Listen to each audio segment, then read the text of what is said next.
మన ప్రభు అయిన యేసుక్రీస్తు పరిశుద్ధమైన నామంలో ఏర్పాటు చేయబడిన ఈ సెప్టెంబర్ మాసం 4వ ఆదివారపు ఆరాధనలో పొందిన దేవుని బిడ్డలైన మీ అందరికీ నా హృదయపూర్వకమైన ప్రేమ వందనాలండి. అందరికి వందనాలు.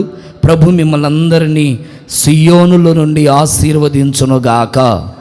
హల్లెలూయా.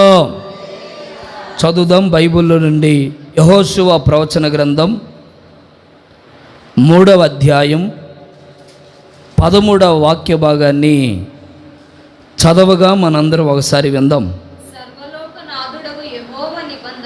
సర్వలోకనాథుడు అగు యెహోవా నిబంధన మందసమును మోయు యాజకుల అరికాళ్ళు యోర్దాను నీళ్లను ముట్టగానే యోర్దాను నీళ్లు అనగా ఎగువ నుండి పారు నీళ్లు ఆపబడి ఏకరాశిగా నిలుచును. చాలు. రాయబడినటువంటి వాక్య భాగంలో మోషే ఇజ్రాయేల్ సర్వ సమాజాన్ని నడిపిస్తున్నటువంటి రోజులవి. మోషే కాలం ముగించబడింది. మోషే ఉన్నప్పుడు ఎన్నో సముద్రాలు దాటుకుంటూ ఎన్నో విపత్తులను దాటుకుంటూ వాళ్ళు బయలుదేరి ఐగుప్తు నుండి కనానుకు రావడానికి వస్తూ ఉన్నారు. ఆ మార్గం మధ్యలో నాయకుడైనటువంటి మోషే అతని దినములు ముగించుకొని మరణించాడు. ఇక మరలా ఆ ప్రజలు నడిపించడానికి దేవుడు యెహోషువను ఏర్పాటు చేసుకున్నాడు. యెహోషువను ఏర్పాటు చేసుకొని ఈ ప్రజల్ని నడిపించే బాధ్యత నీ మీద ఉంది. ఈ ప్రజలందరినీ కనానుకు తీసుకోబోయే ఈ నాయకత్వాన్ని మోషే తర్వాత నీకు అప్పగించడం జరిగిందని మోషే తర్వాత యెహోషువకు అప్పగించారు. యెహోషువ చాలా భయపడ్డాడు, కలవరపడ్డాడు. అప్పుడు ఆ యెహోషువతో మొదటి అధ్యాయంలో రాయబడినట్లుగా మోషేకు నేను తోడై ఉన్నట్లు యెహోషువ నీకు నేను తోడుగా ఉంటా, భయపడద్దు, ధైర్యముగా ప్రజల్ని ముందుకి తీసుకోబో అని చెప్పాడు. సరేనని తీసుకోపోతా ఉన్నారు. 2 అధ్యాయాలు జరిగాయి. ఇప్పుడు ఈ 3వ అధ్యాయంకి వచ్చేసరికి ఏమైందంటే వాళ్ళ ప్రయాణం కాస్త ఆగిపోయింది. వాళ్ళందరూ ఒక చోట నిలబడిపోయారు, ఆగారు, ఆలోచిస్తున్నారు, ముందుకు వెళ్ళలేకపోతున్నారు. కారణం ఏంటంటే పెద్ద యోర్దాను నది ఒకటి వారికి ఒక అడ్డుబండగా నిలబడిపోయింది. ఆ యోర్దాను నది దాటుదామా, ఆ నీళ్ళల్లో పడి కొట్టుకొని పోతారు ప్రజలు. యోర్దాను నదిలో అడుగు పెడతామా, ఒకవేళ మనం చచ్చిపోతాం, మనకి ఇంకా బ్రతుకు ఉండదు అని ఓ భయము వారిని భయానకరమైన పరిస్థితుల్లోకి నడిపిస్తూ మనశ్శాంతి లేకుండా చేస్తుంది. వినండి చాలా చక్కగా. వీళ్ళు అక్కడికి వెళ్ళాలంటే నది దాటాలా, యోర్దాను నది దాటాలి. ఈ రోజున చాలామంది బైబిల్ పట్టుకొని భక్తి చేస్తున్నారు. దేని కొరకు ఈ భక్తి అంటే పరలోక రాజ్యానికి వెళ్ళాలి. ఆ రాజ్యానికి వెళ్ళాలి అని అంటే మన మార్గాల్లో ఎన్నో అనుభవాలు, ఎన్నో విపంతులు, ఎన్నో అనుభవాలు దాటుకుంటూ మనం ముందుకెళ్ళాలి. చాలా కొన్ని పరిస్థితుల్ని దాటలేనటువంటి పరిస్థితులు కలుగుతాయి. కొన్ని పరిస్థితులు తలకి మించిపోయి ఉంటాయి. కొన్ని భారాలు అసలుకి నా తల కూడా పనిచేయట్లేదయ్యా, ఇక అసలు నేను ముందుకెళ్ళలేను, ఎంత భయంకరమైన క్షోభన, ఎంత భయంకరమైన బాధన అన్నట్లుగా చాలా భయానకరమైనటువంటి పరిస్థితులు మనకు ఎదురవుతూ ఉంటాయి. అయితే ఇక్కడ రాయబడిన మాట మీరు శ్రద్ధగా వినండి. యెహోషువ దేవుని సన్నిధిలో ప్రార్థన చేసుకొని, ఏంటి ప్రభువా ఈ యోర్దాను నది దాటాలంటే మేము ఏం చేయాలి?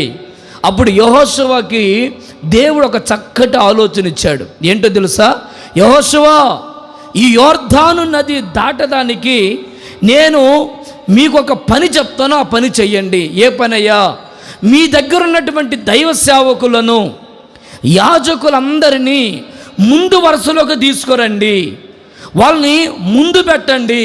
ముందు పెట్టిన తర్వాత ఆ యాజకుల మీద నిబంధన మందసాన్ని వాళ్ళ భుజాల మీద ఎత్తుకోమని వాళ్ళని ముందుకు సాగమని చెప్పు.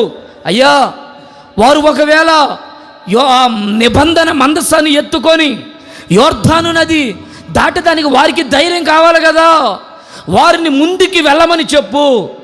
ఎప్పుడైతే వారు ఆ నిబంధన మందసాన్ని భుజాల మీద ఎత్తుకొని ఆ యోర్దాను నది దగ్గరికి వెళ్ళి వారి అరికాళ్ళను యోర్దాను నీళ్ళల్లో పెట్టారో నీళ్ళన్నీ ఏకరాశిగా మారిపోయాయి. చప్పలు కొట్టండి, గట్టిగా గట్టిగా కొట్టండి, హల్లెలూయా. నీరన్నీ రహదారిగా మారిపోయాయి. వారి పాదముల ద్వారా కలిగిన అద్భుతమైన కార్యం ఏంటో తెలుసా? యాజకుల అరికాళ్ళు ఆ నీళ్లను ముట్టగానే ఆ పరిస్థితులన్నీ మారిపోయాయి. నీళ్ళన్నీ ఏకరాశిగా నిలబడిపోయాయి. యోర్దాను నదంతా విడిపోయింది.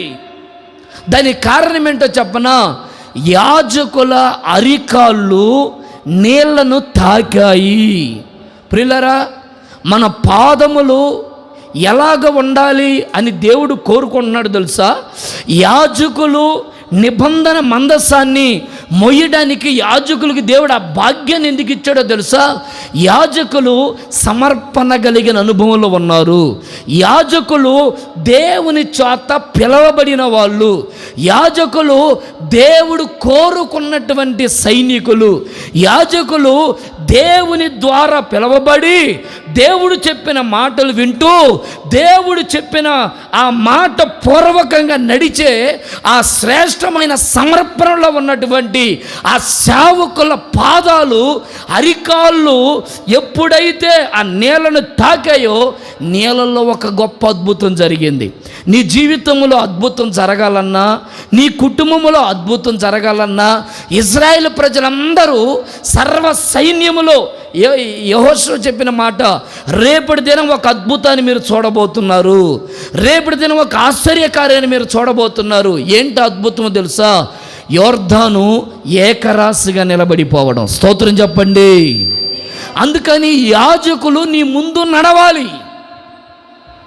యాజకులు నీ కుటుంబానికి అవసరం. యాజకులు సమర్పించబడిన ఒక సేవకుడు నీ కుటుంబాన్ని నడిపించడానికి, నీ ప్రాంతాన్ని నడిపించడానికి, సంఘాన్ని నడిపించడానికి ఒక యాజకుడు తప్పనిసరిగా ప్రాంతాలలో ఉండాలి. అప్పుడు ఆ ప్రాంతానికి కానీ, ఆ కుటుంబానికి కానీ, ఆ సంఘానికి కానీ క్షేమము, దీవెన, ఆశీర్వాదము ఈ ఎప్పుడు కలుగుతాయ్యా అంటే యాజకుడు నీ ఇంటి దగ్గర ఖచ్చితంగా ఉండి తీరాలి. అందుకనే మీకు సమస్యలు వచ్చినప్పుడు, మీకు ఇబ్బందులు కలిగినప్పుడు, మీకు నష్టాలు కలిగినప్పుడు ఎందుకు యాజకులకు ఫోన్ చేసి ప్రార్థన చేయించుకోమని చెప్పేది అంటే, మేమేదో గొప్ప అద్భుతాలు చేస్తామని కాదు. దేవుడు మాకంటూ ఒక ప్రత్యేకతనిచ్చాడు, మాకంటూ ఒక వేరుబాటు జీవితాన్ని ఇచ్చాడు. దేవుడు మమ్మల్ని ప్రత్యేకించి వేరుపరుచుకొని మమ్మల్ని సమర్పించుకొని ఆయన పాదాల దగ్గర గడిపే భాగ్యాన్ని మాకు ఇచ్చారు కనుక మేము మీ ముందు నడవడం మీ కుటుంబాలకు అది క్షేమము. స్తోత్రం చెప్పండి, హల్లెలూయా. అందుకని యాజకుడిని ఖచ్చితంగా విశ్వాసులు అనబడుతున్న సంఘము గౌరవించడం నేర్చుకోవాలి. యాజకుల్ని చులకనగా చూడకూడదు. యాజకులు అనగా సేవకుల్ని చులకనగా మాట్లాడకూడదు, చులకనగా చూడకూడదు. ఒకవేళ ఆయనలో ఆ సేవకుడు మనకు లోటుబాట్లు కనబడుతున్నా, తప్పిదములు కనబడుతున్నా, ఆ సేవకుల్లో ఏదైనా మనకి నచ్చని స్వభావాలు కనబడుతున్నా మనము పొరపాటున వేరు చేసి చూడకూడదు. ఎందుకయ్యా అంటే సేవకుడి తీర్పు తీర్చేది దేవుడు గనుక ఆ దేవుడు చూసుకుంటాడు. నీకు అప్పగించిన నీ సేవకుని నీ భుజాల మీద మొయ్యడం నేను నేర్చుకోవాలి, గౌరవించడం నేర్చుకోవాలి, విధేయత చూపడం నేర్చుకోవాలి, అతని పాదాలు మన గుడారంలో మోపాలి, సేవకులు మా ఇంట్లో అడుగు పెట్టాలి అని ఆశపడాలి. అలాంటి అనుభవములో సంగముగా ఉంటున్న మనము మార్చబడుదుముగాక. అయితే ఈరోజు పాదములు అనే సబ్జెక్టు గురించి నేను మీకు చెప్పాలని ఆశపడుతున్నాను. చూడండి, కొందరు పాదాలు పెడితే దరిద్రాలు వస్తాయి, కొందరు పాదాలు పెడితే ఆశీర్వాదాలు వస్తాయి. లాబాను ఓ భయానకరమైనటువంటి దరిద్రుడు. ఆయనకి అన్నీ ఉన్నాయి, సిరి సంపదలు ఉన్నాయి, అన్నీ ఉన్నట్టే ఉన్నాయి, కానీ అదొక దరిద్రం. తినటానికి తిండి, కట్టుకోవడానికి బట్ట, ఉండడానికి ఇల్లు, అనుభవించడానికి ఆస్తిపాస్తులు ఉన్నప్పటికీ ఏమీ లేనటువంటి ఒక దరిద్రం. అన్నీ ఉన్న తృప్తిగా తినలేడు, అన్నీ ఉన్న సంతోషంగా ముందుకు వెళ్ళలేరు, అన్నీ ఉన్న మంచి బట్టలు వేసుకోలేరు, అన్నీ ఉన్న ఆహ్లాదకరంగా ఉండలేరు. అన్నీ ఉన్నాయి, కానీ అదొక దరిద్రమైనటువంటి అభివృద్ధి లేనటువంటి అనుభవాలు. ఈ అనుభవాలు లాబానులో మనకు కనబడతాయి. అయితే బైబిల్లో రాయబడింది, యాకోబు లాబాను ఇంట్లో మొదలు పెడితే లాబాను చరిత్ర మారింది. లాబాను కంటే యాకోబు మరి ఎక్కువగా అభివృద్ధి చెందెను. హల్లెలూయా. ఆ మాటలు మీరు ఒకసారి చూడండి. ఆదికాండం 30వ అధ్యాయం 30 చివరి మాటలు చదవండి. 30వ అధ్యాయం 43వ వచనం. అమ్మ కొంచెం బాగా స్పష్టంగా చదవండి. ఆ ప్రకారము ఆ మనుష్యుడు అత్యధికముగా అభివృద్ధి పొంది విస్తారమైన మందలు, దాసీలు, ఒంటెలు, గాడిదలు గలవాడాయను. ఎప్పుడు అవన్నీ జరిగాయి? 39వ వచనంలో రాయబడింది, యాకోబు ఆ గొర్రె పిల్లను వేరు చేసి చారలు గల వాటి తట్టును, లాబాను మందలు నల్లటి వాటి తట్టును, మందల ముఖములను తిప్పి తన మందలు లాబాను మందలను ఉంచగా వాటిని వేరుగా ఉంచెను. యాకోబు అక్కడికి వెళ్ళి యాకోబు పాదాలు వారి ఇంట్లో మోపి యాకోబు చేసిన పని ఏంటో చెప్పనా? వేరు చేశాడు. ఇదిగో నీ పరిస్థితి ఎలా ఉంది, ఇదిగో నీ జీవితం ఎలా ఉంది, అన్న నువ్వు ఎలా ఉన్నావు, అక్క ఎలా ఉన్నావు, ఇదిగో ఇలా ఉండొద్దు, ఇలా ఈ పద్ధతిలో ఉండొద్దు, ఈ ఆలోచనలో ఉండొద్దు. నువ్వు వేరుపరచబడి, అంటే లోకానికి వేరై, శరీరాశలకి వేరై, జీవపు డంపాలకు వేరై, దేవునికి నచ్చినట్లుగా, దేవునికి మెచ్చినట్లుగా నీవు నీ ఇంట్లో పాదాలు మోపితే నీ ఇల్లు ఎలా ఉండాలి తెలుసా? అభివృద్ధి చెందాలి, అభివృద్ధి చెందాలి. Praise the lord. హల్లెలూయా. రాజులకు రాసిన మొదటి గ్రంథం 14వ అధ్యాయం 12వ వచనాన్ని ఒకసారి మనం చదువుదాం. 14:12. కాబట్టి నీవు లేచి నీ ఇంటికి పొమ్ము, నీ పాదములు పట్టణములో ప్రవేశించినప్పుడే. చూసారా, నీ పాదాలు ఎలా ఉన్నాయో తెలుసా? శాపము తెచ్చే పాదాలుగా ఉన్నాయి. నీ పాదాలు ఎలా ఉన్నాయో తెలుసా? మరణాన్ని తెచ్చే పాదాలుగా ఉన్నాయి. ఇక్కడ ఈ చరిత్ర మీకు కొంచెం అర్థమవడానికి నేను చెప్తాను. ఇక్కడ మనకి అబియా వాళ్ళ తల్లిదండ్రులు మనకు కనబడతారు. యెరోబాము అతని భార్య. అబియాకి అనారోగ్యం వచ్చి మంచంలో పడి ఇక చావుకి బ్రతుకి మధ్య కొట్టిమిట్టలాడుతూ ఉన్నాడు అబియా. వాళ్ళ నాన్న యెరోబాముండి తన భార్యని పిలిచి, అమ్మా మన ప్రాంతంలో ఒక యాజకుడు ఉన్నాడు, ఆ యాజకుడి దగ్గరికి వెళ్ళి, ఆ ప్రవక్త దగ్గరికి వెళ్ళి మన బిడ్డ బ్రతుకుతాడా చనిపోతాడా ఒకసారి అడిగిరాపో అన్నాడు. అలాగేనయ్యా అని వాళ్ళ భార్య వెళ్ళడానికి సిద్ధంగా ఉంటే యెరోబాము అన్న మాట ఏందో తెలుసా? యాజకుడి దగ్గరికి వెళ్తున్నావు, కొంచెం ముసుగేసుకొని యెరోబాము భార్యగా వెళ్ళకుండా లోకములో ఉన్న వ్యక్తుల్లాగా, లోకములో ఉంటున్న ఒక వ్యక్తి వచ్చి అడిగినట్లుగా దొంగసాటుగా ఒక చెంగు కప్పుకొని కొంచెం భాష మార్చి నటిస్తూ వెళ్ళు. యరొబాము భార్యగాను ఒకటి కనబడద్దు అన్నట్లుగా చెప్పాడు. అలాగే ఆమె ముసుగేసుకొని యరొబాము భార్యగా కాకుండా ఆ ఊరిలో ఒకటిగా రావడానికి ప్రయత్నం చేసిందయ్యా. మా యరొబాము కుమారుడు బతుకుతాడా చచ్చిపోతాడని అడగదమని వేషధారణ వేసుకుని వచ్చిందని రాయబడింది.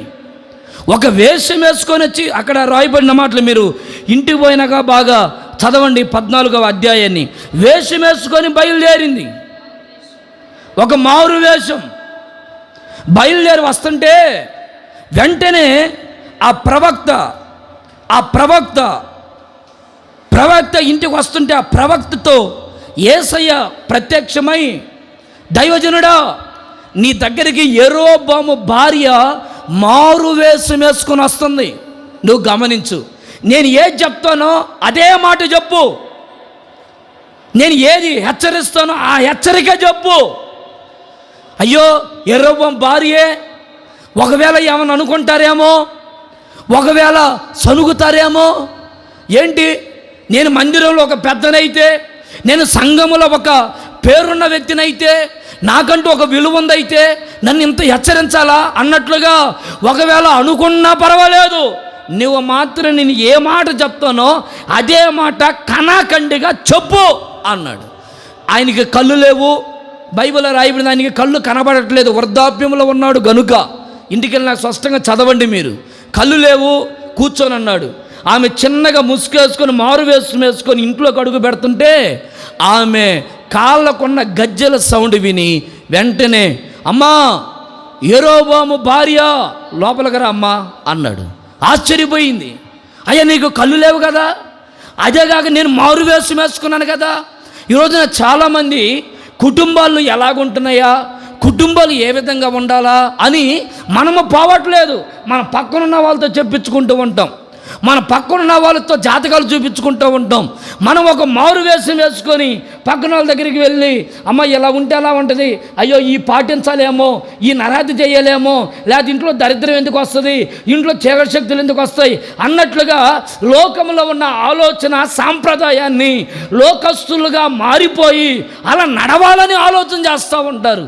అందుకే బైబిల్ చెప్పింది, అమ్మా నీ యజమానుడికి చెప్పు. ఏమన్నా తెలుసా, నీ యజమానుడు దావీదు సంతతిని ప్రేమించి నేను మంచి రాజ్యాన్ని, వారిని కూడా కాదనకుండా ఒక రాజ్యాన్ని మీకు ఇస్తే, దావీదుని కూడా పక్కన పెట్టేసి మీకు ఇస్తే, మీరు ఏం చేశారో తెలుసా, భయానకరమైనటువంటి చెడుతనాలు, ఇక పితరులు ఎప్పుడు చెయ్యని పాడు పనులు, విగ్రహాలకు పూజించడం, బాగు చేయడం, విగ్రహాలని మరలా మన పితరులు ప్రవక్తలు రాజులు తీసేసిన ఆ విగ్రహాలను మరల తెచ్చుకొని పూజ చేయడం, ఇలాంటి భయానకరమైన పరిస్థితి చేశారు. అందుకని నీ మీదకి నేను ఒక తెగుల్ని పంపిస్తున్నాను. అదేంటో తెలుసా, నీ మీద యుద్ధం ఆడినప్పుడు నువ్వు బయట చచ్చిపోతే కాకులు వచ్చి, కుక్కలు వచ్చి మిమ్మల్ని తినేస్తాయి. పొలంలో చచ్చిపోతే ఏంటంటే కాకుల, ఆకాశ పక్షులు 11వ వచనంలో ఆకాశ పక్షులు వచ్చి భూమిలో పడిపోతే ఆకాశ పక్షులు వచ్చి మిమ్మల్ని తింటాయి. అందుకని మీ మరణం ఎలా ఉంటుంది, ఇక ఎవరు దాన్ని మార్చలేడు. అయ్యా, అంత మాట అంటే ఏంటయ్యా అంటే, ఇది మీ పాదాలతో తెచ్చుకున్నటువంటి శాపం, ఇక దీన్ని ఎవడు మార్చలేడు. నేను రాజునే, రాజు భార్యతో నువ్వు మాట్లాడేది ఇదేనా, ఇది దేవుడు చెప్పిన మాట అన్నాడు. ఆమెతో చెప్పాడు, నీ బిడ్డ బతకడు, నీ బిడ్డ ఇక్కడ అడుగుపెట్టిన వెంటనే ఆయన చనిపోయాడు, పో ఇంటికి పో అన్నాడు. ఆశ్చర్యమైపోయింది. కొందరు పాదాలు ఎలాగుంటాయో తెలుసా, నష్టాలు తెచ్చి పెడతాయండి. నీకు తెలియకుండానే శపితమైన వాటిలో అడుగులు పెట్టి, నీకు తెలియకుండానే కొన్ని పాదాలు ఎక్కడ మోపాలో ఎక్కడ మోపకూడదో అర్థం కాక దారిద్ర్యమైన దాంట్లో అడుగులు పెడుతూ, శపితమైన వాటి మీద అడుగు పెడుతూ, ఏముందలే తెలుసో తెలియక నేను ఇటు అడుగు పెట్టాను, తెలుసో తెలియక గుడి దగ్గరికి వచ్చాను, తెలుసో తెలియక వాళ్ళ ఇంట్లో ఆ పూజల పునస్కారాల్లో నా పాదాలు మోపాను అని తెలియని మూర్ఖత్వంలో పడిపోతూ నీ కుటుంబాన్ని శాపంగా తెచ్చుకుంటున్నవేమో. జాగ్రత్త, నీ పాదాలు జాగ్రత్త కలిగిన అనుభవాలు నడిపించుకోవాలి. Praise the lord, praise the lord, hallelujah. ఇంకొక మాట కూడా రాయబడింది చూడండి. రోమిలకు రాసిన పత్రిక 3వ అధ్యాయం 15వ వచనం. త్వరగా చదవండి. నేను కొన్ని విషయాలు నేను మీకు చెప్పి ముగించేస్తా. రోమిలకు రాసిన పత్రిక, రక్తము చిందించుటకు వారి పాదాలు దేని కొరకు పరిగెత్తుతున్నాయంటే, కొందరి పాదాలు రక్తం, మరికొందరు పాదాలు మోపగానే మరణాలు, కొందరి పాదాలు మోపగానే నాశనాలు. ప్రియులారా, ఈ కడవరి దినాలలో నీ పాదాలు సుందరమైన పాదాలుగా మార్చబడునుగాక. నువ్వు అడుగుపెట్టిన స్థలము ఆశీర్వదించబడునుగాక. నువ్వు అడుగు పెడుతున్న స్థలములో దీవెనగా నీ పాదాలు అడుగు పెడితే ఆ స్థలములో ఒక ఆశీర్వాదము కలుగునుగాక. అలా ప్రభు నీ పాదాలు నా పాదాలు మార్చునుగాక. అయితే మన పాదాలు మనం ఎక్కడ నిలిపితే, మన పాదాలు ఎక్కడ మనం నిలుపుకుంటే ఇలాంటి ఆశీర్వాదాలు కలుగుతాయి. మన పాదాలు ఎక్కడ నిలిపితే మన పాదాలు సుందరమైన పాదాలుగా ఉంటాయో ఒక 3 అనుభవాలు చెప్పి నేను క్లుప్తంగా ముగిస్తాను. ఒకసారి గట్టిగా చప్పట్లు కొడుతూ దేవుని కనపరచండి. గట్టిగా హల్లెలూయా. యోబు ప్రవచన గ్రంథం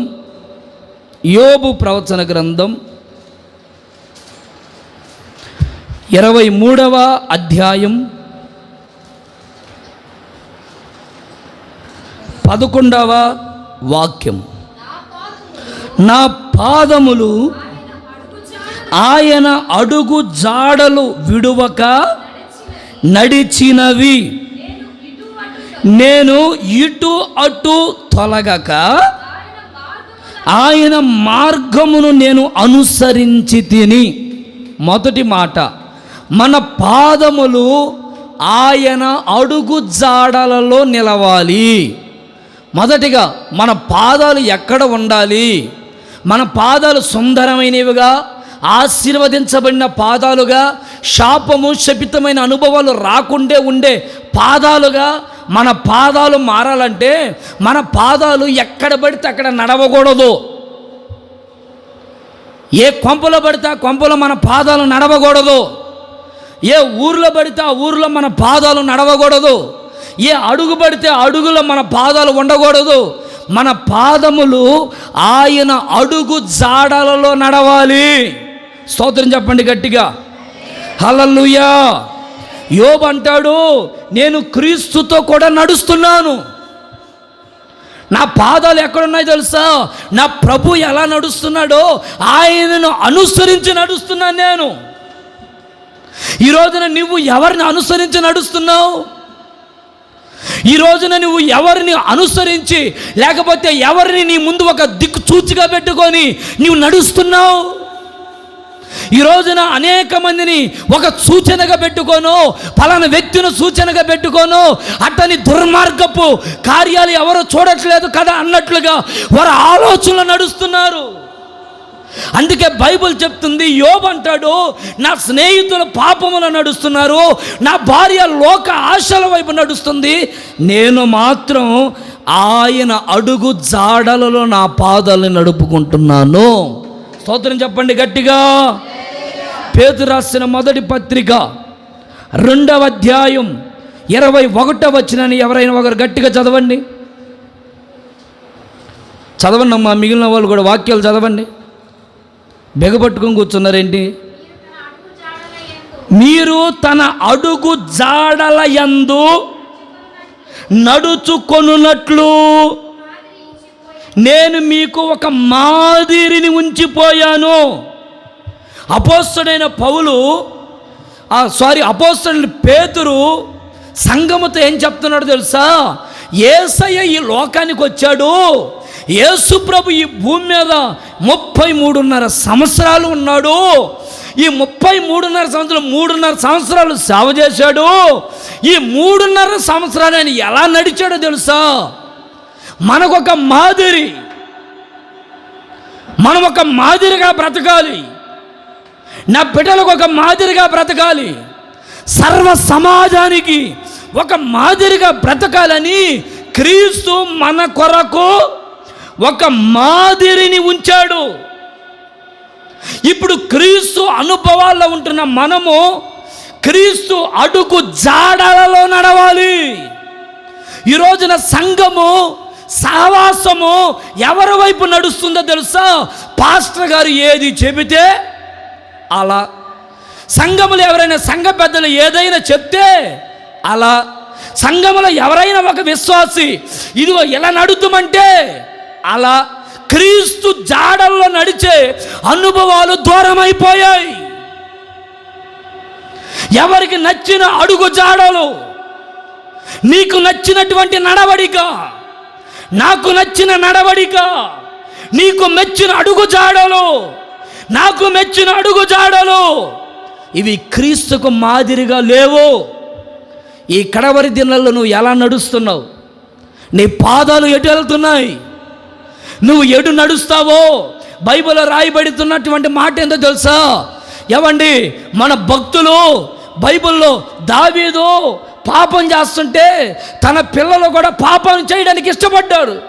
ఎవడు బాగుపడ్డాడు చెప్పండి? దావీదు వంశంలో ఏ కుటుంబం బాగుపడిందో చెప్పండి నాకు. సరే, వాళ్ళ పిల్లలైనా బాగుపడ్డారా? అరే, వాడు రాజుగా అయ్యేవాడు చచ్చిపోయాడు, రాజుగా ఉన్నవాడు పాపంలో పడిపోయాడు, భయానకరమైన పరిస్థితుల్లో పిల్లలు నాశనం అయిపోయి ఎవరు బాగుపడ్డారు? కారణం ఏంటంటే దావీదు చేసిన తప్పు, దావీదు అడుగు జాడ తన పిల్లల కుటుంబాన్ని నాశనం చేసింది. ఒక్కడు కుటుంబం బాగుపోలేదండి. దావీదు ఏదైనా పశ్చాత్తాపడి అప్పటికి పశ్చాత్తాపడి ముందుకెళ్తున్నా అయినా కానీ వాళ్ళ పిల్లలు అది నేర్చుకోలేకపోయారు. నువ్వు మొదట ఏ మార్గంలో నడుస్తావో అదే మార్గంలో నడువు. నువ్వు తర్వాత అప్పుడప్పుడు తప్పుదారులో నడుస్తూ నా పిల్లలు కూడా మంచి మార్గంలో నడవాలనుకుంటే నువ్వు చేసిన తప్పే నీ పిల్లలు చేస్తారు. నీ పిల్లలు ఆ తప్పులో నడిపించబడేటప్పుడు ఇక మరలా నువ్వు వారిని సరిదిద్దలేవు. ఇది వాక్యం.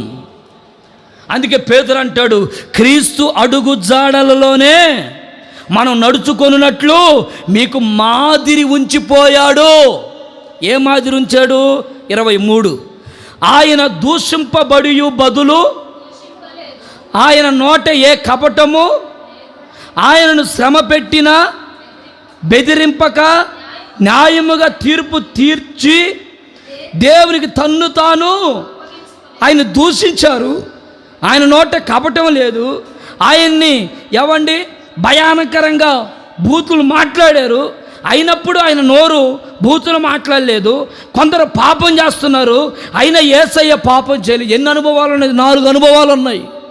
ఆయన పాపం చేయలేదు అంటే ఆయన అడుగు జాడలు పాపం వైపేయలేదు, ఆయన నోట్లో కపటం లేదు.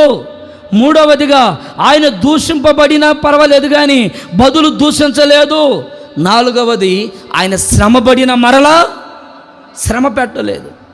ఆయన అడుగు జాడలవి. సంఘములో సమాజముగా నడిపించబడుతున్నటువంటి మన అడుగు జాడలు కూడా యేసయ్య ఎలా నడిచాడో అలాగే మనం నడవాలి. మనం ఒక త్రోవలో నడుస్తూ మన పిల్లలను ఒక త్రోవలో నడిపించుకోకూడదు. సంఘము చాలా శ్రద్ధగా దేవుని వాక్యాన్ని వినాలి. దేవుని పిల్లలుగా ఉంటున్న మనము మన పాదాలు, మన అడుగులు అడుగు వేస్తున్నాం? మన పాదాలు ఏ గుమ్మములో అడుగులు వేస్తున్నాం?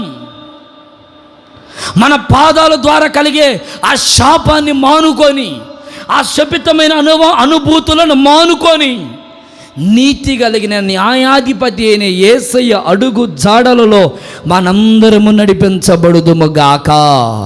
స్తోత్రం చెప్పండి గట్టిగా, స్తోత్రం చెప్పండి గట్టిగా. హల్లెలూయా. మన అడుగు జాలు విడువక ఆయన పాదాల మీద నడవాలి మనం. ఈ రోజున చాలామంది వాళ్ళకి నచ్చినట్లుగా, వారికి మెచ్చినట్లుగా నడుస్తూ కుటుంబాన్ని శపితమైన అనుభవాలలో ఒక సామెత ఉంది కదండి, ఆవు లేకపోతే గేదె ఎక్కడ మేస్తూ ఉంటుంది? చేలో మేస్తూ ఉంటే తన దూడ ఎక్కడ మేసుద్దండి? అక్కడగా మేసేది. మనం ఏం తప్పు చేస్తామో మన పిల్లలు కూడా అదే చేస్తూ ఉంటారు. మనం ఏది విత్తుతామో అదే పంట వచ్చుద్ది. ఇప్పుడు నువ్వు నీ కుటుంబంలో ఏ పొలం వేస్తావో, వరి వేస్తే వరే వచ్చుద్ది, మామిడి పంట వేస్తే మామిడి పంటలు వస్తాయి, వేరొక పంట రాదు కదా. నీ నోట కపటమైన మాటలు ఉండకూడదు కదా, నీ నోట స్వరశక్తులతో కూడిన అనుభవాలు ఉండకూడదు కదా, నీ నోట అబద్ధములు ఉండకూడదు కదా, నీ నోట దూషించబడే మాటలు ఉండకూడదు కదా, నీ నోట శ్రమ పెట్టే మాటలు ఉండకూడదు కదా. ఎవరు నేర్పించారు నీకు ఇవి? యేసయ్య నీకు నేర్పించలేదే, పాస్టర్ గారు నీకు నేర్పించలేదే, సంఘములో సేవకులై నీకు నేర్పించలేదే. ఎక్కడ నేర్చుకుంటున్నావు? లోకములో ఉండే మాటలు, శపితమైన మాటలు, వక్రమైన ప్రవర్తనలు, ఇవి దేవునికి అసహ్యాన్ని పుట్టిస్తాయి. నా ప్రియ దేవుని బిడ్డలారా, సంఘములో ఉంటున్న మనం యేసయ్య అడుగు జాడలలో మన పాదాలని నడిపించుకోవడానికి సంఘముగా మనము సిద్ధపరచబడుదుముగాక. హెబ్రీయులకు రాసిన పత్రిక ఒక మాట రాయబడింది, మన ప్రధాన యాజకులు వాళ్ళ బలహీనతలు మన వలె శోధింపబడినా ఆయన పాపము చేయలేదు. కొన్ని సందర్భాలలో ఎన్నో శోధనలు వస్తాయి పాపానికి. మన యాజకులు ఎన్నో శోధనలతో శోధించబడ్డారు. అమ్మ ఏనండి, కళ్ళు తెరిచి, ఎన్నో అవమానాలతో అవమానించబడ్డారు. బైబిల్లో యోసేపు చరిత్ర మనం చూస్తాం. పాపం చేయమని ఆ ఊర్లో ఉన్నటువంటి రాణి అతన్ని ప్రేరేపించి ఆకర్షించి తన బట్టలు చింపుకొని నాతో పాపం చేయమని పోరాడినా ఆయన అక్కడి నుండి పారిపోయాడని రాయబడింది. ఎందుకంటే నా పాదాలు పాపములో పడిపోకూడదు, నా పాదాలు శపితమైన అనుభవాల్లో ఉంటే నా కుటుంబం, నా తరం, నా వంశం నాశనం అయిపోతుందేమో భయపడిపోయాడు. మన జీవితాల్లో, మన కుటుంబాల్లో, మన వ్యక్తిగత అనుభవాలలో మన పాదాలను ఎక్కడ వంకర మార్గాల్లో పడిపోకుండా యేసయ్య అడుగు జాడలలోనే మన పాదాలను మనం నిలుపుకొందుముగాక. అందరూ చెప్పండి అమ్మ, ఒకసారి చేతుల పైకెత్తి, 2 చేతుల పైకెత్తి గట్టిగా చెప్పండి, కొంచెం గట్టిగా చెప్పండి. నీ పాదాలని అక్కడ ఇక్కడ వేసుకోవద్దు. యేసయ్య అడుగు జాడలోనే నడు. దావీదు పాడైపోయాడు, తన కుటుంబం అంతా నాశనం అయిపోయింది. దావీదు చేసిన చిన్న తప్పే, అది పెద్ద ఘోరమైన తప్పే ఉంది. ఈ రోజుల్లో అది పెద్ద ఘోరమైన తప్పేమైందండి? ఏదో ఒక చిన్న పొరపాటు, ఒక అమ్మాయిని చూశాడు, అమ్మాయితో వ్యభిచారం చేశాడు. ఈ రోజుల్లో అది కామన్ అయిపోయింది. తెలుసా మీకు? భార్య ఉండగానే, భర్త ఉండగానే, పిల్లలు ఉండగానే, తల్లిదండ్రులు ఉండగానే అది కామన్ అయిపోయింది వ్యభిచారం. గద్దించేవాళ్ళు లేరు, బుద్ధి చెప్పేవాళ్ళు లేరు, భయము చెప్పేవాళ్ళు లేరు. ఏమన్నంటే చచ్చిపోవడానికి సిద్ధమైపోతున్నారు. కారణం ఏంటంటే వాళ్ళ జీవితాలు, వాళ్ళ అడుగులు, వాళ్ళ పాదాలు ఎక్కడ పడుతున్నాయో అర్థం కానటువంటి అనుభవాలు. ఆ రోజుల్లో ఒక్క తప్పు చేస్తేనే దావీదు తన కుటుంబం ఇంకా సెట్ కాల, తన పిల్లలు సెట్ కాలేదండి.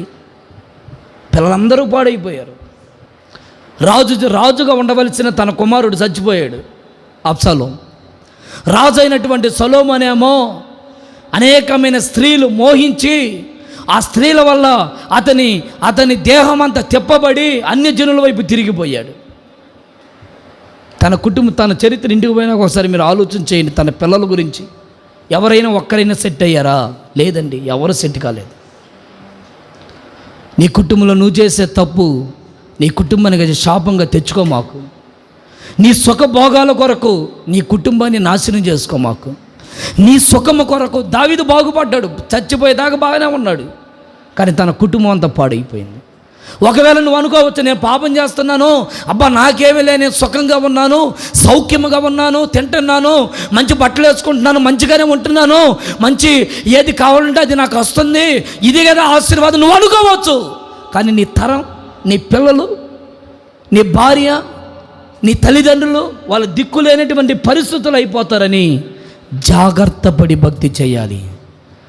జాగ్రత్త పడుతూ భక్తి చేయాలి. మన పాదాలని మనము చాలా జాగ్రత్తగా పరిశుద్ధపరుచుకుందుము గాక. కీర్తనలు 28వ కీర్తన భాగం 26వ కీర్తన 12వ వచనం. సమభూమిలో నా పాదములు నిలిపి ఉన్నాను, సమాజములలో యెహోవాను. చూడండి, సమభూమిలో నా పాదములు నిలిపి ఉన్నాను అంటే సంతృప్తి కలిగిన అనుభవాలలో మన పాదాలు నిలవాలి. మన పాదాలు సమభూమి కలిగిన పాదాలు నిలిపి ఉండడం అంటే సంతృప్తి కలిగిన అనుభవాలు నీ పాదాలు ఉండాలి. నీ నడవడికలు ఎలాగ ఉండాలో తెలుసా? తృప్తికరమైన అనుభవాలు. తృప్తి లేని అనుభవాల వైపు తిరగకూడదు. నీ జీవితంలో ఒక సంతృప్తికరమైన అనుభవాలలో నీ పాదాలు నడిపించబడాలి. 143వ కీర్తనలో కూడా ఒక మాట ఉంది, చదవండి ఆ మాటను ఒకసారి గట్టిగా. 143వ కీర్తన 10వ వచనం. నీవే నా దేవుడవు, నీ చిత్తానుసారముగా ప్రవర్తించుటకు అమ్మా నాకు నేర్పయ్యా. దయగల నీ ఆత్మ సమభూమి గల ప్రదేశమందు. చూసారండి, దయగల దేవుని ఆత్మ మనల్ని ఏం చేస్తుందంటే సమభూమి గల దేశమందు మనల్ని నడిపిస్తుంది. అంటే దేవుని ఆత్మ సంతృప్తికరమైన అనుభవాలలో మనల్ని ఉంచుతుంది. సంఘంలో ఉంటున్నటువంటి మనము దేవుని ఆత్మ ద్వారా నడిపించబడాలి. బైబిల్లో మనుషుల ఆత్మ, దెయ్యముల ఆత్మ, దేవుని ఆత్మ, 3 ఆత్మలు ఉన్నాయి. మనుషుల ఆలోచన, దెయ్యపు ఆలోచన, దేవుని ఆలోచన. నువ్వు ఎలా నడుస్తున్నావు నీ ఇంట్లో? కొందరు చీకటి శక్తుల అనుభవాల వైపు, కొందరు మనుషుల అనుభవాల వైపు, కొందరు దేవుని అనుభవాల వైపు, దేవుని ఆలోచన వైపు. నీవు నీ కుటుంబంలో నీ పాదాలని దేవుని ఆలోచన పూర్వకంగానే నడిపించుకుంటున్నావా లేదా అనేది ఒక ప్రశ్న. ఈరోజు ఈ కడవరి దినాల్లో, ఈ అంత్య దినాల్లో నీవు నేను మనందరం ఎలా నడవాలో తెలుసా? దేవుని ఆత్మను పొందుకొని దేవుని ఆత్మ పూర్వకంగా దేవుని ఆత్మ ఆలోచన పూర్వకంగా సంతృప్తి కలిగిన అనుభవాలలో మన పాదాలు అడుగులు పెట్టాలి. ఆమేన్, ఆమేన్. అప్పుడు కరువు ఉండదు, అప్పుడు దారిద్ర్యత ఉండదు, అప్పుడు శపితమైన అనుభవాలు కనబడవు. అందుకే ఫిలిప్పీయులకు రాసిన పత్రికలో అపోస్తలుడైనటువంటి పౌలు ఒక చక్కటి మాట అన్న 4వ అధ్యాయం 11వ వచనంలో, నేను ఏ స్థితిలో నుండినా ఆ స్థితిలో సంతృప్తి కలిగి ఉండడం. నేను ఏ స్థితిలో ఉన్నా సరే, బాధల్లో ఉన్నా తృప్తిగా ఉండడం, ఇబ్బందుల మధ్యలో ఉన్న తృప్తిగా ఉండడం, కష్టాలలో ఉన్న తృప్తిగా ఉండడం, శ్రమల మధ్యలో ఉన్న ఆనందంగా బ్రతకడం. చదవండి ఆ మాటను.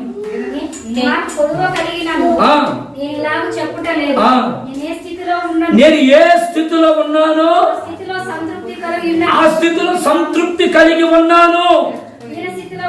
దీన స్థితిలో ఉన్నప్పుడు నేను ఎలాగున్నానో నాకు తెలుసు, సంపన్న స్థితిలో నేను ఎలాగున్నానో నాకు తెలుసు. ప్రతి విషయంలో అన్ని కార్యములలో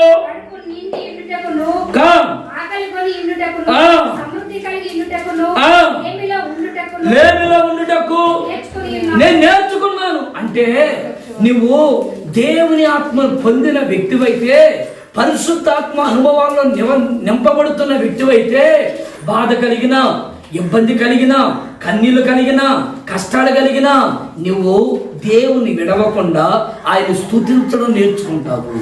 ప్రైజ్ ది లార్డ్. తృప్తిగా ఉండడం నేర్చుకుంటావు, సంతృప్తిగా బ్రతకడం నేర్చుకుంటావు. అయ్యో ఇది లేదే, అది లేదే, ఈ కష్టం ఉంది, ఆ నష్టం వచ్చింది, ఈ ఇబ్బంది ఉంది అని మన ఇంట్లో సనుగులు సంశయాలు కనబడవు. ఒక తృప్తి, ఒక ఆనందం మనిషి ఎప్పుడు తృప్తిగా ఉంటాడు తెలుసా? అన్నీ ఉన్నప్పుడు తృప్తిగా ఉంటాడు. కానీ ఒక ఆత్మీయుడు ఎప్పుడు తృప్తిగా ఉంటాడంటే ఏమీ లేకపోయినా దేవుని ఆత్మను బట్టి ప్రతి విషయంలో ఆయన తృప్తిగా ఉంటాడు. ఆత్మీయుని లక్షణం అది. శరీరుని లక్షణం ఏంటంటే, అయ్యో నా ఇంట్లో ఇది లేదే, నా ఇంట్లో కూరగాయలు లేవే, నా ఇంట్లో బియ్యం లేవే, నా ఇంట్లో అన్నం లేదే, లేకపోతే గంజి లేదే, కారం లేదే, ఉప్పు లేదే, చింతపండు లేదే అన్నట్లుగా శరీర సంబంధం అయితే ఇది లేదు అది లేదని వేదన పడుతూ ఉంటాడు. ఆత్మీయుడైతే నేను అన్ని విషయాలు తృప్తిగా ఉన్నాను, ఈ రోజు నేను బతికొన్నాను దేవుని కృపయ్య అని ఆ తృప్తితో బ్రతుకుతాడు. Praise the lord, praise the lord, praise the lord. అందుకని దేవుని సన్నిధిలో మన పాదములను మనము సమభూమి గల ప్రదేశంలో ఉంచడం నేర్చుకోవాలి. ఎక్కడ పడితే అక్కడ మన పాదాలు ఉంచకూడదు. సంతృప్తి కలిగిన అనుభవాలు అంటే దేవుని సన్నిధిలో, దేవుని వాక్యము, దేవుని ఆత్మలో నీవు సంతృప్తిగా ఎదగాలి. నీ పాదాలు ఎక్కడ ఉండాలో నువ్వు నేర్చుకోవాలి. దేవుని సంతృప్తి కలిగిన ఒక సమభూమి, దేవుని సన్నిధిలో ఒక ఆనందకరమైనటువంటి అభిషేకముతో నింపబడాలి. మనం పరిశుద్ధాత్మ నింపుదల సంఘములో ఉండాలి. ఆత్మలో మనం తీవ్రత కలిగి ఉండాలి. ఆత్మలో అలసిపోకూడదు, ఆత్మలో దిగజారిపోకూడదు, ఆత్మలో వెనకంచి వేయకూడదు. ఆత్మలో మనం పోరాడాలి. ఆత్మలో మనము ముందుకి పరిగెత్తే కృప మనము కలిగి ఉందుముగాక. సోదరు చెప్పండి ఒకసారి గట్టిగా. ఆత్మలో వెనకడుగు వేయకుండా. అందుకే బైబిల్లో రాయబడింది, అపోస్తలుడు పౌలు అంటారు, మీరు ఆత్మను ఆర్పొద్దు, ఆత్మను చల్లర్చుకోవద్దు. ఆత్మలో తీవ్రంగా ఉండు, భక్తి విషయంలో తీవ్రతగా ఉండు, పరిచయ విషయంలో తీవ్రతగా ఉండు. దేవుడు నీకు ఏది అప్పగించారో, దేవుడు నీకు ఏ కుటుంబాన్ని ఇచ్చాడో, దేవుడు నీకు ఏ ఉద్యోగం ఇచ్చాడో, దేవుడు నీకు ఏ వ్యాపారం ఇచ్చాడో, దేవుడు నీకు ఏ పని అప్పగించాడో ఆ పనిలో, ఉద్యోగంలో, వ్యాపారంలో తృప్తిగా బ్రతుకు. నీకు ఇచ్చిన పిల్లలను బట్టి తృప్తి చెందు, నీకు ఇచ్చిన అన్నాన్ని బట్టి తృప్తి చెందు, నీకు ఇచ్చిన గంజి కూడా అయినా సరే ఆ గంజి అన్నాన్ని బట్టి తృప్తి పడు. ఎందుకంటే అది లేక ఎంతో మంది అల్లలాడిపోతున్నారు. అలాంటి కుటుంబం, నీ కుటుంబం లాంటి కుటుంబాలు లేక ఎంతోమంది అల్లలాడిపోతున్నారు. నీకన్నా పిల్లలు ఉన్నారు, పిల్లలు లేక ఎంతోమంది అల్లలాడిపోతున్నారు. నీకన్నా ఉద్యోగం ఉంది, ఉద్యోగం లేక ఎంతోమంది అల్లలాడిపోతున్నారు. నీకన్నా ఒక పని ఉంది, పని లేక ఎంతోమంది వరుసలకు వెళ్ళి, ఊర్లకు వెళ్ళి ఆడ పనులు లేక ఇబ్బందులు పడతా తల్లి ఒక చోట, తండ్రి ఒక చోట, పిల్లలు ఒక చోట, కుటుంబాలు ఒక చోట కష్టపడుతున్నారు. డబ్బులు సంపాదించలేక, ఉద్యోగం లేక, పనులు లేక నానా బాధలు పడుతున్నారు. కానీ నువ్వు ధన్యురాలివే కదా. దేవునికి ఏదో ఒక దాంట్లో చిన్న పని ఇచ్చాడు, చిన్న వ్యాపారం ఇచ్చాడు, చిన్న కుటుంబం ఇచ్చాడు. నీకు ఇచ్చిన దాంట్లో సంతృప్తి కలిగి ఉండడం మనం నేర్చుకుందాము గాక. మూడో విషయాన్ని నేను చదివి ముగించేస్తాను. ఒకసారి చదవండి. మూడో విషయం 122వ కీర్తన 2వ వచనం. 122వ కీర్తన 2. యెరూషలేమా నా పాదములు నీ గుమ్మములలో నిలుపుచున్నవి. యెరూషలేమా కట్టబడిన పట్టణము వలె నీవు కట్టబడి. చూడండి, యెరూషలేము అనగా దేవుని మందిరం. ఇప్పుడు దేవుని మందిరములో మన పాదాలు నిలపాలి. 3 అనుభవాలు చెప్పాను. ఒకటి ఆయన పాదముల అడుగు జాడలలో మనం నడవాలి. 2 సమభూమి గల ప్రదేశములో మన పాదాలు ఉంచాలి. 3 మన పాదాలు యెరూషలేము అనబడుతున్న దేవుని మందిరంలో ఉండాలి. నీ పాదాలు మందిరంలో ఉండాలి. ప్రియులారా, ఈ రోజున కుటుంబాలు పాడవడానికి, ప్రాంతాల మీదకి తెగులు రావడానికి, కరువు రావడానికి, అక్కడక్కడ భూకంపాలు, అక్కడక్కడ పరిస్థితులు మారిపోవడానికి కారణం ఏంటో తెలుసా? దేవుణ్ణి ప్రేమించలేకపోవడం. ఈ రోజున దేవుని ప్రేమించే వాళ్ళు దేవుని ప్రేమించలేకపోతున్నారు. దేవుని మందిరికి దూరం అయిపోతున్నారు. దేవునికి సంఘానికి దూరం అయిపోతున్నారు. దేవుని మందిరములో నాటపడవలసిన వారు దేవుని మందిరంలో నాటపడక ఎక్కడెక్కడికో ఆదివారపు ఆరాధనల్ని మానేస్తూ, వదిలేస్తూ, మర్చిపోతూ కాలక్షేపంలో పడిపోతున్నారు. బైబిల్లో ఒక మాట చదవండి, 92వ కీర్తన 13వ వచనం త్వరగా.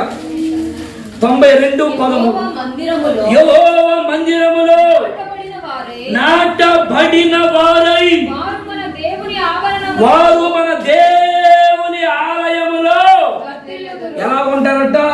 వర్ధిల్లుతారు. ఈ రోజున నువ్వు వర్ధిల్ల లేకపోవడానికి కారణం ఏంటో చెప్పనా? నీ పాదములు దేవుని మందిరంలో మోపట్లేదు. ఆదివారం వచ్చేది ఏదో ఒక సనుగులు, ఆదివారం వచ్చేది ఏదో ఒక బిజీ, ఆదివారం వచ్చేది నీకు ఏదో ఒక పనులు గుర్తు రావడం, ఏదో ఒక వ్యాపారం గుర్తు రావడం, మందిరంలో నీ పాదాలు మోపాలి. ప్రియులారా, బైబిల్లో రాయబడింది, హన్న దేవుని మందిరంలో పాదములు మోపింది. బైబిల్ ఏం రాయబడిందో చెప్పనా? ఆమె వర్ధిల్లడం ప్రారంభమైపోయింది. అంటే సంతానంలో అభివృద్ధి కలిగింది. ఈ రోజున టీవీలు ఉంటాయి ఇంట్లో, సెల్ ఫోన్లు ఉంటాయి ఇంట్లో, మంచిగా రోజు టీవీలు చూసుకుంటూ లైవ్లు చూసుకుంటూ ఉండొచ్చు. కానీ అలా ఉండడానికి వీల్లేదు. అది ఒక సమయం వచ్చింది. ఒకప్పుడు కరోనా వచ్చిందండి. కరోనా వచ్చినప్పుడు అప్పుడు అందరు ఇళ్లలో కూర్చున్నాం. అప్పుడు అందరు మర్చిపోయారు, ఆచారాలు కూడా మర్చిపోయారుగా, సాంప్రదాయాలు మర్చిపోయారుగా. ఎవరైనా కానీ ఎదురొస్తుంటే, విధురాలు ఎదురొస్తే అమ్మో ఇంకా ప్రయాణం మానుకోవడమో లేకపోతే అపకీర్తి కలిగిందనో ఇవన్నీ మానేశారుగా. ఎవరైనా చచ్చిపోయి పాడి మీద తీసుకోపోయేటప్పుడు నోట్లో బియ్యం గింజలేసి నానా నానా నాన్న 3 సార్లు పిలిచేవాళ్ళు. ఇప్పుడు అది కూడా పోయిందిగా. పోయిందా లేదా? కరోనాలో చచ్చిపోతే వాడిని ఎక్కడ వేయాలో తెలియక అయ్యావండి. ఒకవేళ అయ్యా మీ ఇంట్లో వ్యక్తి చనిపోయాడంటే అయ్యా వదిలే అందరికి వచ్చింది, అక్కడే వదిలేసేయని వాళ్ళు. ఒకవేళ పెద్దమని నీ గుండెల్లో ఎంత తాపిత్రేమన్నా ఊర్లో ఉన్న వాళ్ళు ఒప్పుకునే వాళ్ళు కాదు. అప్పుడు కరోనా వచ్చి అందరిని సమానం చేసింది. ఇప్పుడు కరోనా మానింది, మరలా అయిపోయేకి మరలా బియ్యం గింజలు రాస్తున్నాం. అప్పుడు ఏం లేదే, ఆచారాలు మనుషులు పెట్టుకున్నాయి, దేవుడు పెట్టి కావాలి. నీకు కుదిరినప్పుడు ఆచారం చేస్తావు, కుదరకపోతే చేయలేదు. మరి ఆ రోజు నువ్వు అడ్డం జరగాలి కదా. ఆ రోజు నువ్వు అయ్యా బియ్యం గింజలు వేయకుండా సమాధి చేయకూడదు, 3 సార్లు పిలవాలా. ఒక పిలవకపోతే మర్నాటి సమాధి చేయకుండా వేస్తాడేమో, అప్పుడు పోవచ్చుగా. దగ్గరకు వస్తాడంటే గడగడ ఒలిగిపోయాడు. కరోనా అందరిని గందరగోళం చేసింది. అయినా కానీ మనుషుల్లో ఇంకా మానవత్వం కుదరట్లేదు. కొన్ని చోట్ల కరువులు వస్తున్నాయి, అయినా దేవుని ప్రేమించడం, దేవుడా నన్ను క్షమించని అనుభూతి రాలేకపోతున్నా.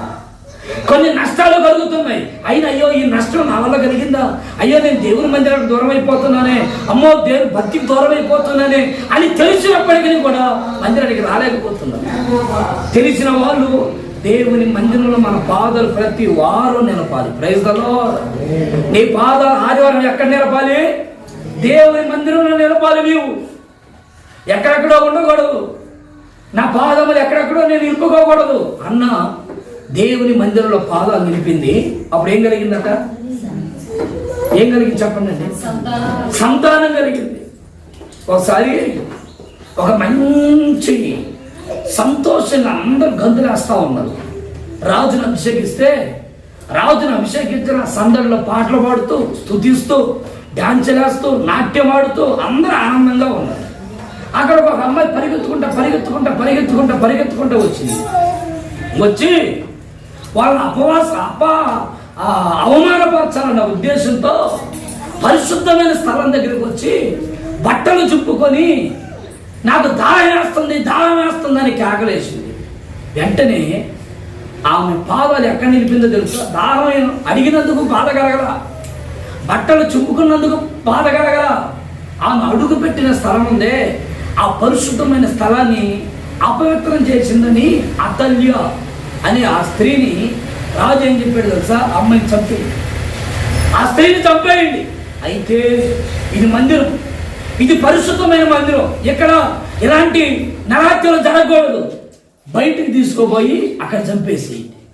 అంటే దేవుని మందిరము ఎంత పరిశుద్ధమైందో, ఎంత మహిమ కలిగిందో ప్రజలు గుర్తుపట్టాలి. మందిరంలో బూతులు మాట్లాడకూడదు, మందిరంలో స్వరశక్తులు ఉండకూడదు, మందిరంలో అనాలోచనతో ఉండకూడదు, మందిరంలో దుర్భాషలు ఆడకూడదు, మందిరంలో సనుగురు సంశయాలు ఉండకూడదు. ఎందుకంటే ఒకవేళ మనం ఒప్పుకున్నా దేవుడు ఒప్పుకోడు. తొందరపడి మాట్లాడకూడదు, తొందరపడి ఆలోచించకూడదు, తొందరపడి నిర్ణయాలు తీసుకోకూడదు. ఇది పరిశుద్ధమైన మందిరం. ఇది ఎంతమంది ఉన్నారు? మన బంధువులే, లేకపోతే మన రక్త సంబంధికులే, 10 మంది 20 మందే కాదు సమస్య. ఇది మందిరము, ఇది పరిశుద్ధమైన దేవాలయము. ఇక్కడ నీ పాదములు ఎలా ఉంటున్నాయి?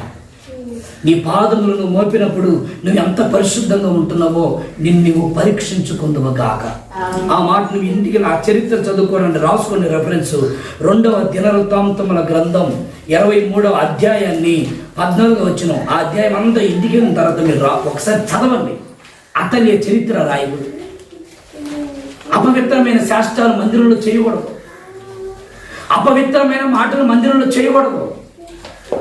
నీకు దానేసిన మాట నిజమే, కానీ బట్టలు చెప్పుకొని అసహ్యకరంగా అవమానకరంగా ఉండకూడదు. మందిరంలో నిన్ను నువ్వు తగ్గించుకోవాలి, నిన్ను నువ్వు విధేయత చూపించుకోవాలి. అయ్యా నాలో తప్పు ఉందయ్యా, నేను పాపినయ్యా, నన్ను క్షమించయ్యా, నేను ఏ పాటి వాడినయ్యా, నేను అయ్యా ఒక దుర్మార్గునయ్యా, నన్ను క్షమించయ్యా అని ఆయన సన్నిధిలో మంచి మనస్సాక్షి కలిగి మన పాపాలను ఒప్పుకొని సరిదిద్దుకునే తొట్లుగా మనం మార్చబడదు గాక.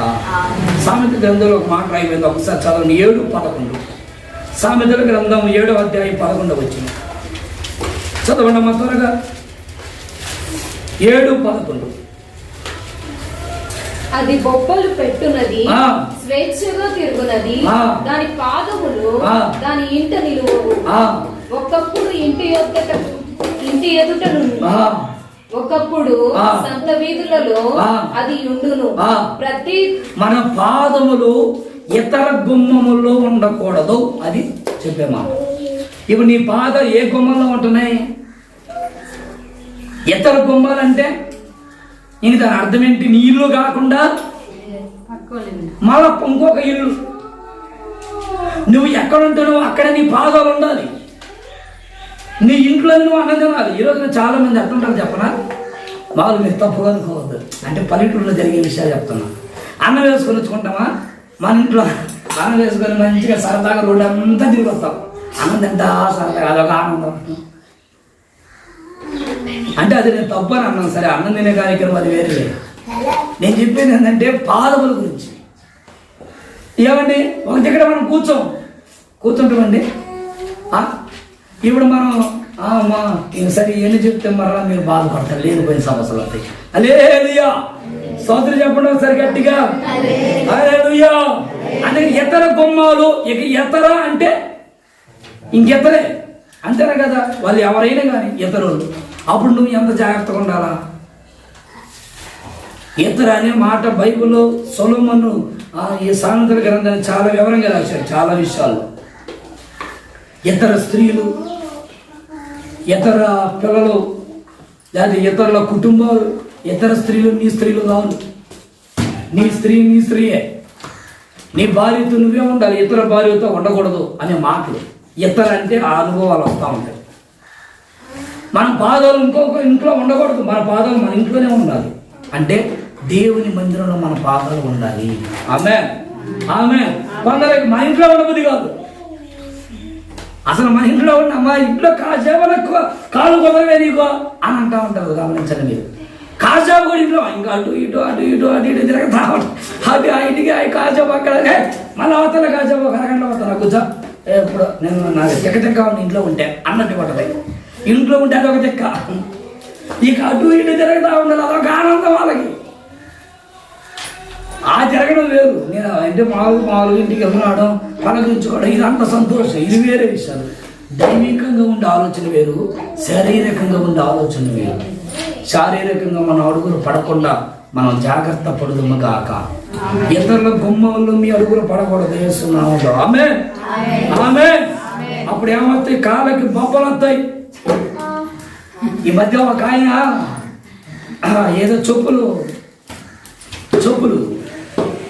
ఎవరో ఒక ఆయన చెప్పులు వదిలిపెడితే ఆ చెప్పులు వేసుకొని వచ్చాడు ఇంటికి. ఆ చెప్పులు వేసుకొని వస్తే ఆ చెప్పులకి ఏం కలిగింది తెలుసా? మరి ఆ చెప్పులు ఆయన ఎంత దరిద్రుడో మనకి తెలియదు, కానీ ఆ చెప్పులు వేసుకొని వచ్చారు ఆయన అరికాలన్నీ బొబ్బలు కట్టి వాళ్ళ భార్య అయ్యా నీ కాళ్ళకి ఎందుకు వచ్చినాయ్యా బొబ్బలు అంటే అదే నాకు అర్థం కావట్లేదు అన్నాడు. ఏం చేశాడని ఆలోచిస్తే ఎవడో చెప్పులు వేసుకొని వచ్చాడు. ఆ చెప్పుల్లో ఉన్న దరిద్రమైన పాదాలు తగులుకున్నాయి. అంటే నేను అనేది ఏంటంటే అదే అంటుంది, మన ఇంట్లో మన పాదాలు మన చెప్పులు చాలు మనకి. నేను ఒకసారి కొత్తపట్నం వెళ్ళాను, నా చెప్పులు అరిగిపోయినాయి. ఆ సముద్రం దగ్గర తిరగతుంటే కొత్త చెప్పులు పడేశారు. పాస్టర్ గారు మేము ఇద్దరు ముందు మాట్లాడుకుంటా, ఏందన్నా ఇంత కొత్త చెప్పులు పడేశారు, అసలు ఏందని ఇంత దిక్కు లేకుండా ఉన్నారని. అప్పుడు నాకు ఆలోచన వచ్చింది, కొత్త చెప్పులు ఇక్కడ పడేసారే, ఈ దరిద్రమైన చెప్పులు ఇక్కడ వదిలేసి ఆ చెప్పులు వేసుకోకపోతే సరిపోయిందిగా. అప్పుడు మరలా వెంటనే పరిశుద్ధాత్మ దేవుడు అన్నాడు, వేసుకోవాలి మంచిది, వాళ్ళు వదిలిపెట్టిన తెగులన్నీ నీది ఎంటాయి అన్నాడు. వామ్మయ్య వదిలి చెప్పులేదు, నా పాత చెప్పులు చాలేదు అయ్యే పెట్టుకోరు. అంటే అర్థం ఏంటంటే కొన్ని చోట్లకు పోయినప్పుడు ఆశ కలుగుతుందట. ఇది మీకు అర్థమవడానికి చెప్తున్నా, ఆశ కలుగుద్ది. కానీ ఆశపడిన దానివల్ల మనం అనుభవించకూడదు, ఆశపడకూడదు. చాలా జాగ్రత్తగా ఉండాలి, చాలా భక్తి చేయాలి, నమ్మకంగా చూడాలంటే గమనించాలి. దేవుని సన్నిధిలో ప్రార్థన చేసుకుని సిద్ధపడాలి. మన పాదాలు వేరే ఇతర గుమ్మములు కాకుండా దేవుని మందిరంలో మనం నిలుపుదుముగాక. గట్టిగా చెప్పండి ఆమేన్. హల్లెలూయా. దేవుని మందిరములోనే మన పాదాలు ఉండునుగాక. దేవుని మందిరములోనే మన పాదాలు స్థిరపడునుగాక. దేవుని మాటలన్నీ మన హృదయాల్లో ఫలభరితముగా మార్చునుగాక. అందరు కళ్ళు మూయండి, ప్రార్థన చేసుకుందాం. అందరు కళ్ళు మూయండి, ప్రార్థన చేసుకుందాం. దయచేసి అందరు కళ్ళు మూయండి. మన పాదాలని మనం ఎలా నిలుపుకుంటున్నాం? బైబిల్ రాయబడి మీ పాదములు సుందరములు అని రాయబడింది. ప్రియులారా, మన పాదాలు మనం ఎలా యేసయ్య అడుగు జాడల్లో మన పాదాలు ఉండాలి. కూర్చో. యేసయ్య అడుగు జాడల్లో మన పాదాలు ఉండాలి. సమభూమి గల ప్రాంతాల్లో మన పాదాలు ఉండాలి. 3, మన పాదములు దేవుని మందిరములో ఉండాలి. ఇతర అనుభవాల్లో మన పాదాలు ఉండకూడదు. ఇతర ఇళ్లలో మన పాదాలు మోపకూడదు. ఇతర అంటే లౌకికమైన విషయాల గురించి చెప్తున్నాను నేను. ఇతర అంటే శరీర సంబంధమైన విషయాల గురించి మాట్లాడుతున్నాను.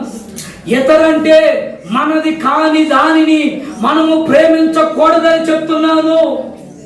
మనము కాని దాని కొరకు మనం ఆశపడకూడదు. మన పాదాలను మనం నిలుపుకుందాం. సొలొమోను రాజు గారు అంటారు సామెత గ్రంథంలో, ఇతర స్త్రీలను మనం ఆశించకూడదు, ఇతర వస్తువులను మనం ఆశించకూడదు, ఇతర జీవితాల్లో ఉండిన అనుభవాలను మనం ఆశించకూడదు. ప్రార్థన చేసుకుందాం. ప్రార్థన.